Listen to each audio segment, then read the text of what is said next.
बच्चों की हंसी, नई सीख और रचनात्मक गतिविधियों से गूंज रहा है भारतीय ग्रामोत्थान संस्थान ढालवाला।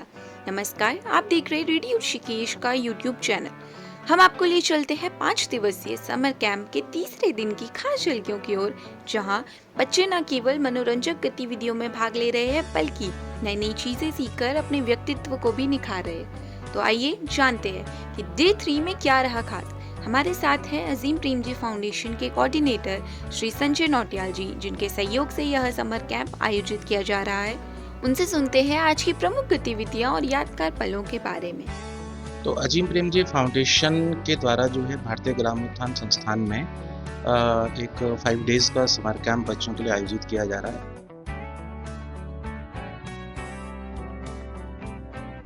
आज डे 3 है और आज की जो शुरुआत है वो प्रत्येक दिन की तरह योगा से शुरुआत हुई।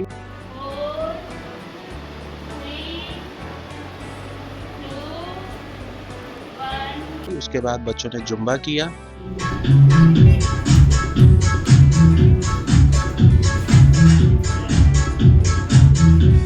और जुम्बा करने के बाद जो है बच्चों को उनके एज ग्रुप के अकॉर्डिंग जो है उनको ग्रुप्स में डिवाइड कर दिया। तो बेसिकली 2 तरह के ग्रुप बने हैं। पहला ग्रुप जो है वो जो प्राथमिक के बच्चे हैं, मतलब क्लास 5 तक के बच्चे, उनके ग्रुप बने या फिर नहीं। और कोई क्या सीखा आपने? और वो बच्चे जो 6, 7, 8 में पढ़ते हैं उनके लिए अलग ग्रुप बने। Good morning all of you. मेरा नाम दर्शन है और मैं क्योंकि ग्रुप को अलग करने के पीछे का जो ऑब्जेक्टिव है वो ये है कि वो थीम उसी के अकॉर्डिंग डेवलप की गई है।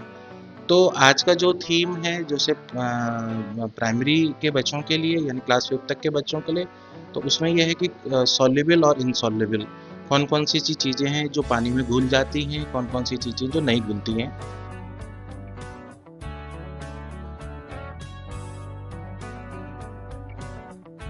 इसके साथ ही जो है ऐसी कौन कौन सी चीज़ें जो पानी सोखती हैं, जैसे स्पॉन्ज हो गया, या कौन सी ऐसी चीज़ें जो पानी नहीं सोखती हैं जैसे स्टोन हो गया। तो वो फिर बच्चे उस चीज़ की पूरी लिस्ट बनाएंगे। तो ये इस तरह का जो प्राथमिक के लिए थीम है। इसके अलावा जो है अपर प्राइमरी के लिए जो थीम है वो है नदी की यात्रा।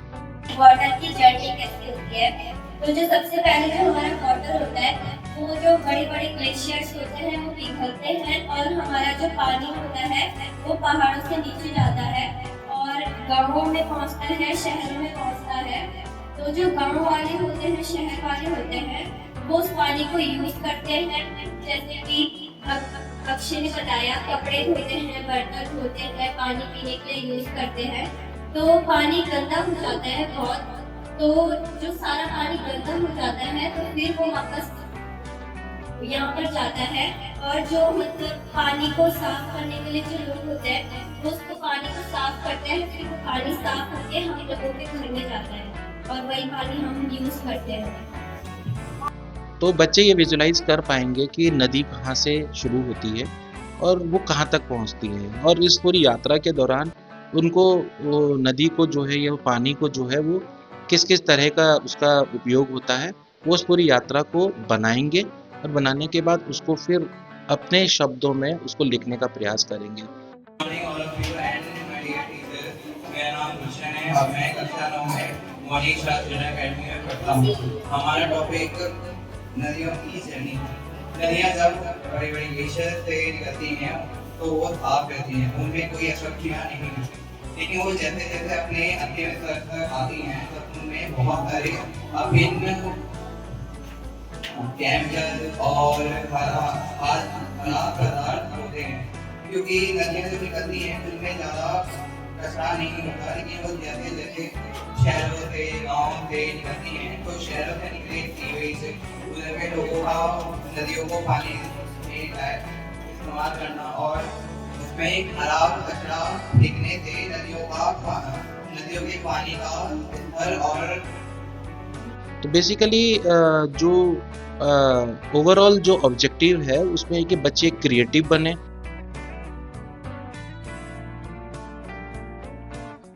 बच्चे सोच समझ के लिख पाएँ, बच्चे ड्राइंग करें, पेंट करें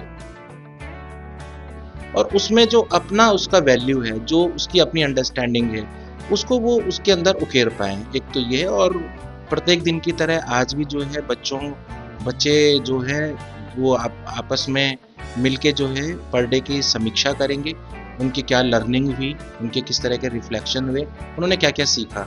मुझे अच्छा लगा। क्या किया डांस करा, योगा करा,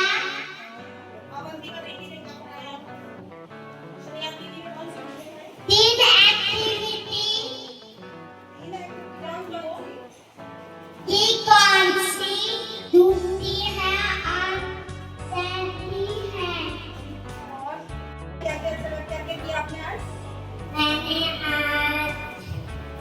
मैंने आज एक्टिविटी करी। मैंने भी योगा करी। इसमें मजा आया।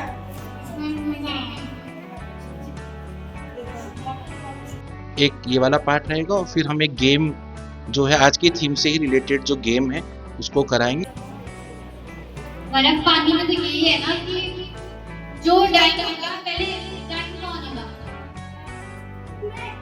अब डाइंग करेंगे कोई नहीं किया अब एक दिन, ठीक है, जो डाइंग होगा एक करके सबको पकड़ेगा और जिसको उसने टच किया वो वहीं पे बर्फ हो जाएगा या फिर अब एक शॉट बनाएगा जैसे एक ताकि तुम आपको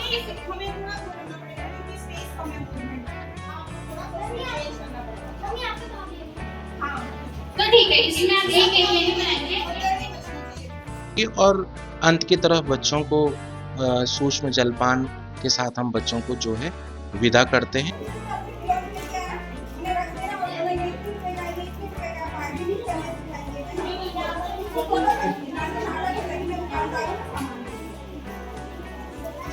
ताकि वो पूरी ऊर्जा के साथ अगले दिन जो है वो फिर आए। Thank you. तो ये थी समर कैंप के तीसरे दिन की कुछ खास झलकियां। खेल खेल में सीखते हुए और नई गतिविधियों में भाग लेते हुए बच्चों ने आज का दिन खूब आनंद के साथ बिताया। वीडियो पसंद आया तो लाइक करें, शेयर करें और चैनल को सब्सक्राइब करना ना भूलें। रेडियो ऋषिकेश, आपकी अपनी आवाज। धन्यवाद।